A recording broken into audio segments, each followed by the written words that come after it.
Hey, welcome to my other channel. I'm Tim, and you probably came here from my Tim Sway channel on YouTube, where I build a lot of these instruments and other things out of reclaimed materials. On this channel, which is called New Perspectives Music, I just play them, and I have other people play them, and I talk about some of the nerdier stuff, not the building here. So if you're interested in hearing these instruments, go ahead and subscribe. Most of the videos are just demos of the instruments for people that might be interested in buying them and whatnot. But today I'm going to have a little bit of fun. I just recently finished building this bass out of all garbage, hollow core doors, old fence posts, old decking, and pallet wood. And if you want to see all those builds, I'll put links everywhere you need to go. But I wanted to do a little audio shootout of this bass against my other basses. As you can see behind me, I have a couple. I have a problem. I have my main bass here, which is an aluminum bass from the 1930s with a wood neck, made by a German company called Frechner. Next to that is a carved bass. It's a 1927 Czech carved flat back bass, fully carved, made in Czechoslovakia, in the place where like all the instruments were made for hundreds of years and are still made. And it's got the brand name Wurlitzer on it. Back in the day, Wurlitzer used to import instruments that were manufactured all over the world into America and branded them Wurlitzer and then sold them here under that label. In this corner is my 1956 K. A K bass is made of plywood, and they were very popular for many decades. They're kind of like the industry standard for guys that are out like working in bars and clubs and stuff. They play these basses because they're almost bulletproof and they sound pretty darn good. And then of course number 4 is this bass here that I just described. So I have this microphone set up right at sort of bass level, and it is just a basic large diaphragm microphone, nothing too fancy, and I'm just running it direct into Logic. So I'm going to try to play the same thing on each instrument, and weave them together so we can sort of hear them. I'm a little bit rusty. I used to play for a living, but I haven't really played much in the past 5 years or so, so I apologize now if my playing is not up to snuff.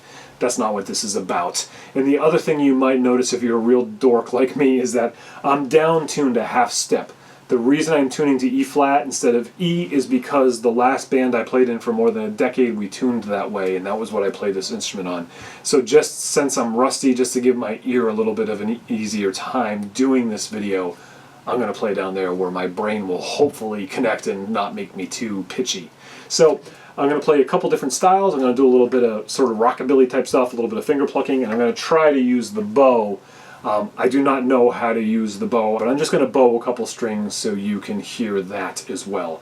And I will definitely apologize ahead of time for that.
Well, that was fun. And I don't think there were any real big surprises there either. I did notice I just listened back a little bit and I noticed that the microphone was a little bit close to the bass, and every once in a while there's like a little kind of woof from that.